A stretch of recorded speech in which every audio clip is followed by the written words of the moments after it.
aku menemukan dirimu.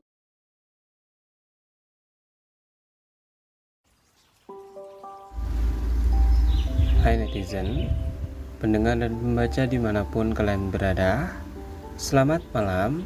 Ketemu lagi sama Mimin di channel Storytime.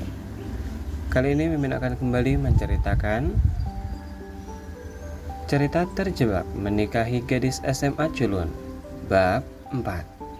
Untuk yang baru channel ini, jangan lupa dukungannya ya, dengan cara subscribe, like, komen, dan aktifkan lonceng notifikasinya agar kalian tahu setiap Mimin upload video terbaru. Baiklah, kita langsung ke ceritanya. Novi masih larut dalam lamunan saat terdengar suara ketukan pintu.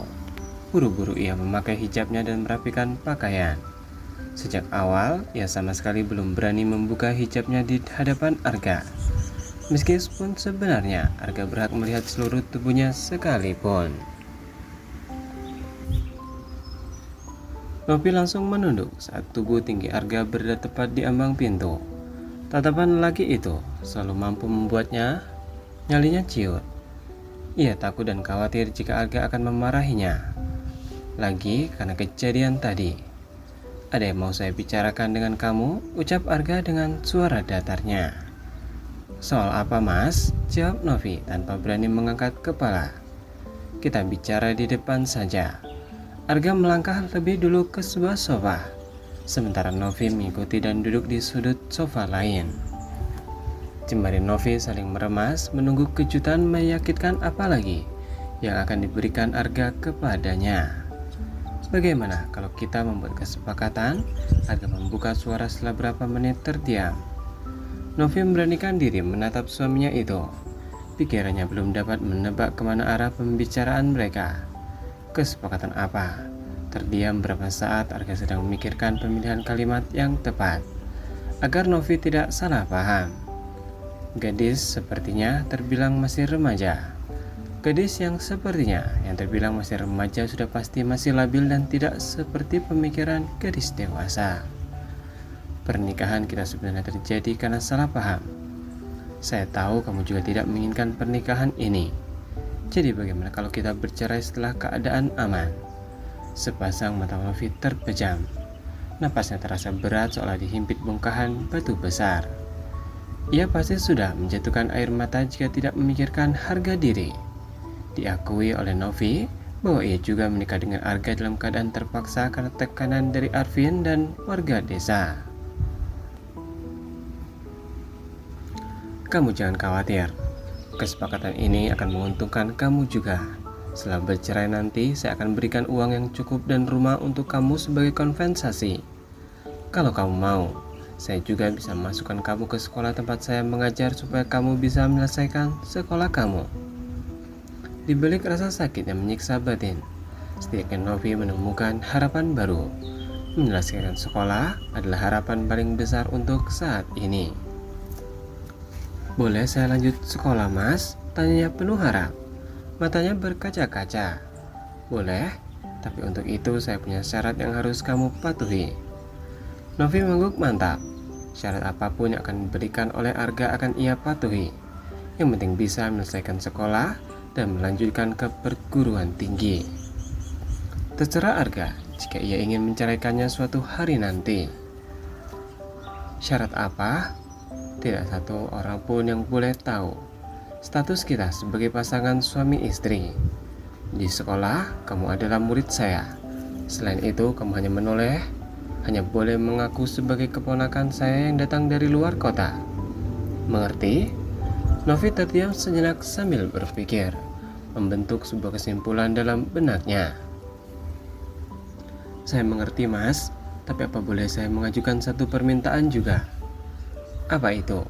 Arga menatap wanita muda itu lekat-lekat. Ia harus waspada jangan sampai Novi hanya ingin memanfaatkan dirinya saja. "Karena kita akan bercerai, jadi Mas Arga harus janji tidak akan menyentuh saya." Seketika Arga terkekeh mendengar permintaan itu. Jangan menyentuh? Tinggal satu atap dengan Novi saja sudah seperti penyiksaan baginya. "Oke, itu gampang. Tenang aja," ucapnya enteng. "Saya tidak akan menyentuh kamu. Lagi pula anak ingusan dengan badan kurus seperti kamu bukanlah tipe saya."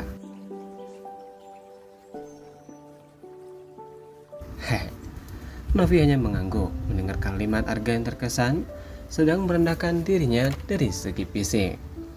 Oh ya, satu lagi hal yang harus kamu ingat, ucap Arga diikuti anggukan kepala oleh Novi. Jangan campuri urusan saya. Apapun yang kamu lihat dan kamu dengar, itu bukan urusan kamu. Kebukuan tercipta selama beberapa saat. Novi menyadari bahwa Arga sedang berusaha membangun benteng pembatas untuk mereka. By the way, Alia itu pacar saya. Jadi saya harap kamu lebih bersikap sopan terhadap dia dan jangan ulangi perbuatan seperti tadi lagi. Setelah kita bercerai, saya akan menikahi dia. Dek. Novi merasakan jantungnya seperti dihantam kuat. Baik mas, saya minta maaf atas kejadian tadi. Pembicaraan usai dengan sebuah kesepakatan yang disetujui oleh Arga dan juga Novi. Sepasang suami istri itu sudah berada di kamar masing-masing. Arga terbaring di ranjang memainkan ponsel, sementara Novi sedang duduk di atas sajadah dengan Al-Quran. Malam sudah larut namun Arga belum dapat terpejam. Entah mengapa, bayangan Novi meminum teh asin itu terus menghantui pikirannya. Arga bahkan sudah meyakinkan hatinya bahwa ia tidak bertindak di luar batas. Apa yang ia lakukan tadi dianggapnya sebagai bentuk hukuman karena Novi sudah berbuat tidak sopan terhadap Alia. Arga keluar dari kamar menuju dapur. Sepertinya ia butuh secangkir teh hangat untuk menenangkan pikirannya. Wangi melati dari minuman hangat itu memanjakan indera penciumannya. Arga kembali ke kamar dengan secangkir teh hangat, membuka laptop dan memeriksa beberapa email. Begitu menyesap cairan hangat itu, bola matanya membulat. Sensasi seperti tersedak air lalu memenuhi tenggorokannya, membuat laki itu menyemburkan teh yang belum sempat tertelan. Bagaimana tehnya bisa asin begini? Kerutu Arga, lalu mengusap layar laptop yang ikut terkena semburan. Tiba-tiba ia teringat kembali kejadian Novi membuat teh tadi. Buru-buru ia melangkah menuju dapur untuk memastikan dugaannya. Benar saja, bubuk putih di dalam toples bertuliskan gula itu ternyata adalah garam. Hati Arga jadi sangat gelisah setelah menemukan bahwa insiden teh asin tadi bukan sepenuhnya salah Novi. Dirinya lah yang salah memasukkan garam ke tempat gula. Arga masih ingat kala itu ia sedang terburu-buru untuk berangkat ke bandara sampai tidak memperhatikan betul wadah gula. Tiba-tiba ia teringat hukumannya terhadap Novi tadi. Arga yang hanya minum sedikit saja perutnya sudah mual, lalu bagaimana dengan Novi yang ia paksa menghabiskan satu cangkir? Arga yang hanya meminum sedikit saja perutnya sudah mual. Lalu bagaimana dengan Novi yang ia paksa menghabiskan satu cangkir? Ya ampun, Novi. Laki-laki itu segera keluar kamar. Berjalan menuju kamar Novi dan berdiri tepat di ambang pintu. Mengetuk sebentar, namun tidak ada jawaban. Akhirnya ia memutar gagang pintu dan membuka sedikit hingga cukup untuk mengintip. Kelopak matanya memicing ketika melihat tempat tidur yang kosong. Ia lalu merotasikan pandangannya ke segala arah dan menemukan Novi terbaring di lantai beralaskan sajadah, dengan Al-Quran di pelukannya. Kenapa dia tidur di situ? Arga bergumam kecil. Melangkahkan kakinya memasuki kamar itu, ia berjongkok di hadapan Novi. Lagi-lagi, Arga melihat kelopak matanya yang sembab. Novi, Novi, panggilnya pelan, sambil menyentuh kepala yang tertutup oleh mukena. Tak ada respon apapun dari Novi, sehingga Arga mengambil Al-Quran dari tangannya dan meletakkan di atas meja. Kemudian ia gendong istri kecilnya itu ke tempat tidur. Namun, tak juga terbangun. Mungkin ia benar-benar lelah sampai tidak menyadari tubuhnya dipindahkan. Malam ini kalian boleh minum sepuasnya, aku yang traktir, ucap Arvin sembari meneguk minuman di tangannya. Seperti biasa, di akhir pekan seperti sekarang ia akan menghabiskan waktu bersama teman-temannya. Berjudi atau mabuk-mabukan sampai pagi. Lagi banyak uang ya, Vin? Tanya salah seorang teman. Arvin menyeringai. Saat ini kantongnya memang sedang tebal. Mahar sekaligus uang tutup mulut senilai 99 juta yang diberikan Arga cukup untuk bersenang-senang selama beberapa bulan. Bahkan ia bisa bersantai tanpa harus bekerja. Tidak banyak, tapi ada, jawabnya enteng. Wah, bagus itu. Kalau begitu malam ini kita senang-senang sepuasnya, sahut salah seorang teman lagi. Oh ya, aku dengar adik kamu dinikahi seorang guru dengan mahar lumayan banyak. Iya, lumayan. Setidaknya bisa buat foya-foya. Arvin kembali meneguk segelas minuman. Kini ia merasa memiliki tambang uang tanpa harus bekerja. Terlebih, ia memiliki rekaman video singkat berdurasi kurang dari 20 detik. Sebagai senjata andalan untuk menaklukkan adik iparnya itu. Pagi-pagi sekali Novi sudah keluar kamar. Ia melirik ke arah pintu kamar Arga yang masih tertutup rapat. Sepertinya sang pemilik kamar masih tidur, terlihat dari lampu kamar yang masih padam, yang dapat terlihat jadi ventilasi. Subuh tadi Novi terbangun sudah di tempat tidur, padahal seingatnya ia berbaring sebentar di sajadah sampai ketiduran, yang membuatnya menebak bahwa mungkin Arga masuk ke kamar dan memindahkannya. Wanita muda itu memilih beranjak menuju lantai bawah, menyapu dan membersihkan halaman depan, kemudian menuju dapur untuk membuat sarapan. Kosong, gumamnya ketika membuka lemari pendingin dan tak menemukan apapun selain beberapa botol air mineral. Bingung, pemilik manik coklat terang itu memilih membuat secangkir kopi. Setahunya, Arga suka minum kopi hitam tanpa gula, seperti yang ia minta dibuatkan semalam. Hingga tak lama berselang, Arga tampak menuruni tangga. Sudah rapi dengan kemeja dan celana bahan. Sepasang sepatu ia ambil dari rak di mana berjejer rapi beberapa koleksi sepatu miliknya. Ragu-ragu Novi mendekat dan berdiri tepat di samping suaminya itu. Mungkin ia dapat meminta sedikit uang, sebagai bekal untuk membeli keperluan dapur. Mas, panggil Novi. Jawab Arga sambil mengikat tali sepatu. Mas Arga semalam pindahin saya ke tempat tidur, tanya Novi. Iya, jawab Arga. Saya sudah membangunkan kamu, tapi kamunya enggak bangun-bangun. Maaf, ngerepotin. Makasih. Kamu jangan salah paham.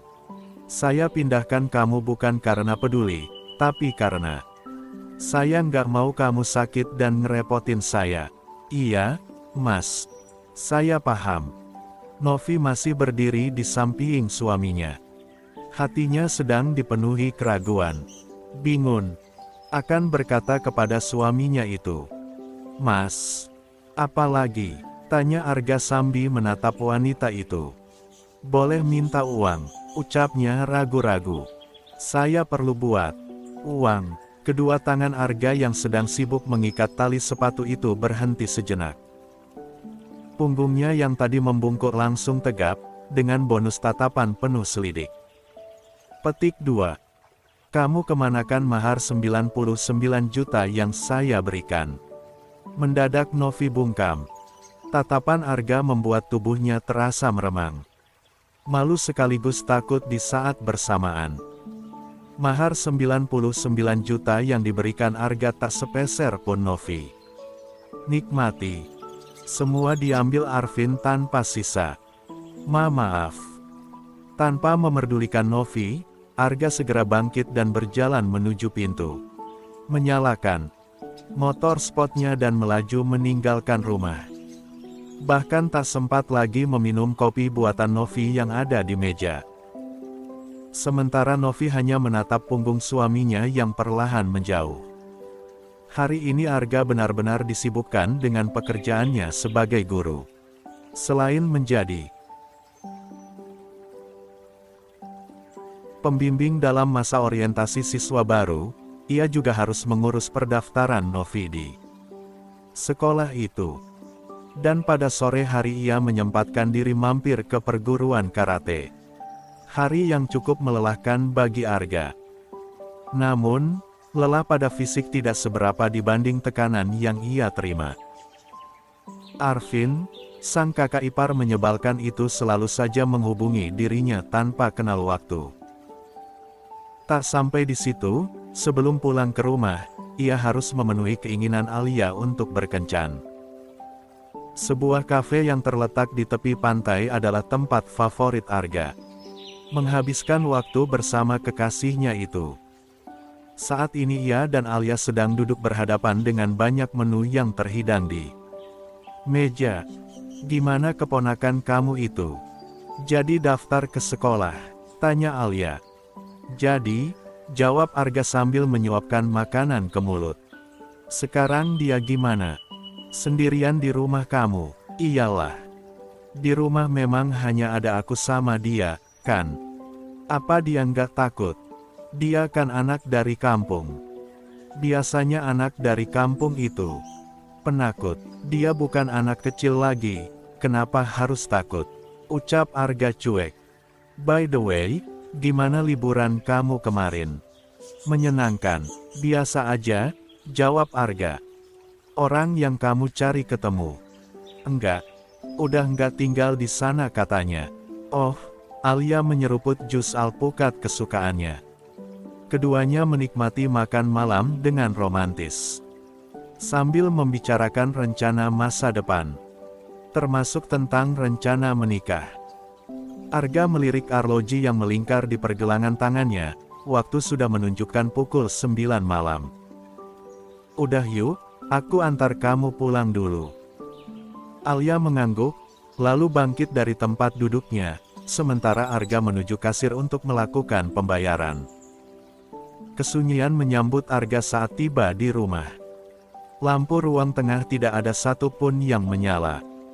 Hanya ada bias cahaya yang berasal dari lantai atas. "Apa susahnya nyalain lampu, sih?" Ia menggerutu pelan, lalu beranjak menuju lantai atas. Sejenak ia melirik ke arah kamar Novi yang pintunya terbuka setengah. "Lagi ngapain dia?" gumam Arga. Kakinya perlahan mendekat ke arah kamar dan berhenti tepat di ambang pintu. Sontak, bola mata Arga melebar saat mendapati Novi terbaring di lantai dengan gelas kosong di tangannya.